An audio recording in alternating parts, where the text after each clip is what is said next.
안녕하세요, 신작가입니다. 아카데미 시상식에서 윤여정 배우님이 여우 조연상을 수상했습니다. 이 수상을 전 세계가 축하해주고 있는데 일본은 역시나 뭔가 좀 다른 모습으로 축하하고 있습니다. 이번 아카데미 시상식에서 중국 감독도 수상했는데 중국은 이로 인해서 비상이 걸린 상태입니다.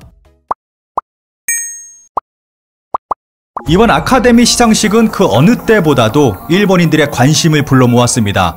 그 이유는 일본에서 초대박을 친 귀멸의 칼날이 아카데미상을 받을지도 모른다는 소식이 들려왔기 때문입니다. 일본은 귀멸의 칼날을 노미네이트 시키기 위해 서둘러 미국 극장에 개봉시켰습니다. 일본 측은 귀멸의 칼날 아카데미상 후보 자격을 충족하기 위해 지난 2월 26일부터 3월 4일까지 미국 플로리다주 마이애미 극장에서 상영을 진행했습니다.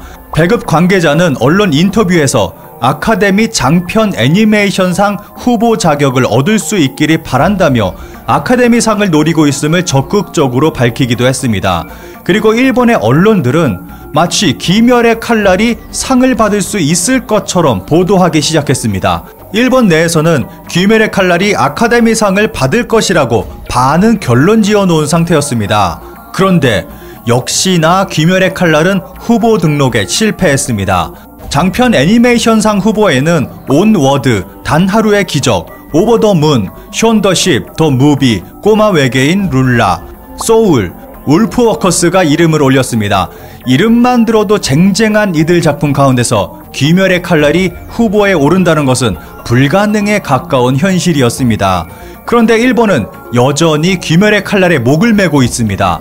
장편 애니메이션상 소울, 아카데미 놓친 귀멸은 외국어 영화 오픈 흥행 수입 1위, 귀멸의 칼날은 이달 23일 미국에서 정식 오픈했고 외국어 영화로는 사상 최고의 오프닝 수입을 기록했다며 보도를 쏟아내고 있습니다. 이것 때문에 일본에서는 여전히 귀멸의 칼날에 대한 찬양이 끊이지 않고 이어지고 있습니다. 그런데 일본이 열폭할 일이 발생했습니다. 한국인 애니메이터인 에리고 감독이 만든 오페라가 단편 애니메이션상 후보에 노미네이트 됐습니다. 오페라는 이번 애니메이션상 후보에 오른 유일한 아시아 작품으로 아카데미 후보 지명에 앞서 일찌감치 디즈니, 픽사, 블리자드, 시네사이트 등 유수의 애니메이션 회사들에서 특별 산영을 마치고 그 작품성을 인정받았습니다. 일본은 유일하게 자랑할 수 있는 애니메이션에서도 후보에 오르지 못했는데 한국은 애니메이션까지 아카데미에 이름을 올리고 있습니다. 이번 아카데미 시상식에서 주목받고 있는 중국인이 있습니다. 중국계 미국인 클로이 자오 감독입니다. 이번 아카데미 시상식에서 6개 부문에 노미네이트된 클로이 자오 감독의 노매드랜드는 전세계 유수 영화제 및 시상식에서 203관왕이라는 경이로운 기록을 세웠습니다. 특히 클로이 자오 감독은 개인 통상 82관왕에 오르며 단일 시상식 시즌 역대 최다 수상이라는 기록을 세웠고 아시아계 여성 감독으로는 최초로 골든글로브에서 작품상과 감독상을 수상하고 오스카 감독상에 노미네이트되며 주목받았습니다.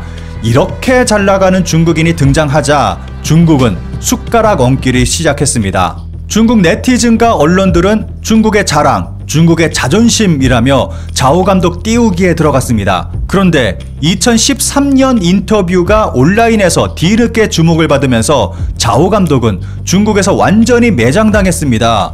자오 감독은 2013년 미국 잡지 필름메이커와 인터뷰에서 14살에 중국을 떠나 영국 런던 유학을 결심한 이유를 설명하며 내가 10대에 고국을 떠난 이유는 중국은 거짓말투성이었기 때문이라고 밝혔습니다.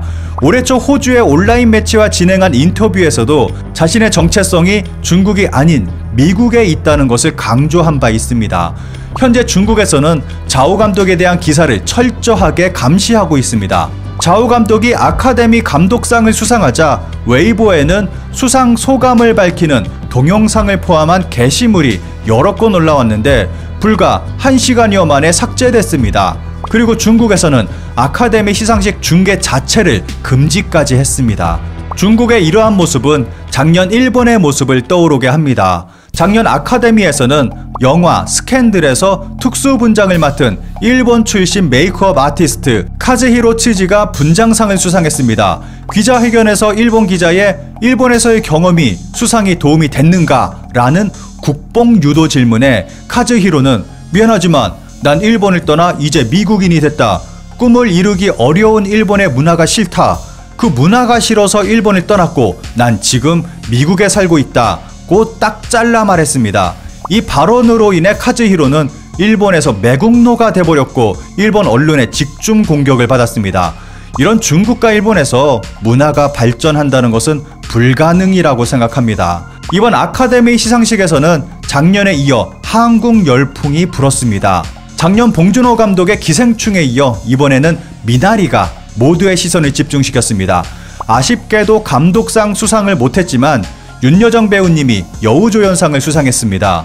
윤여정 배우님의 수상에 대한 일본의 반응을 짧게 살펴보겠습니다. 심야에 윤식당 보고 있어요. 스페인의 작은 마을에서 한국 음식을 만드는 그녀의 모습에 훈훈해집니다.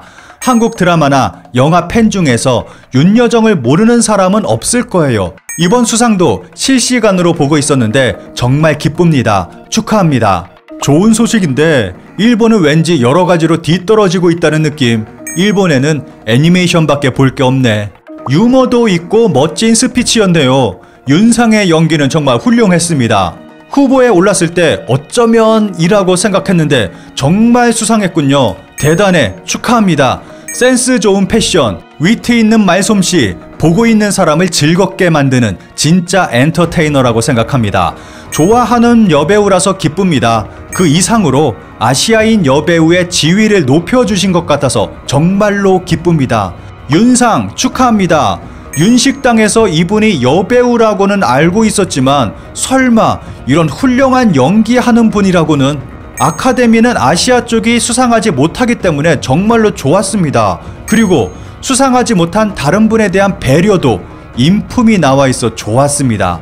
윤식당 사장님 축하합니다. 인정하고 싶지 않은 사람들이 있을 거라고 생각합니다만 한국의 엔터테인먼트는 발전하고 있어서 세계에서 받아들여지고 있는 가운데 일본은 완전히 뒤처지고 있다고 생각합니다. 영화, 드라마, 음악, 막대한 예산을 사용, 패션과 메이크업은 최첨단, 세트와 인테리어도 세련, 캐스팅은 스타일이 좋아서 화면에 잘 받는 분들뿐, 그리고 외형뿐만 아니라 실력파.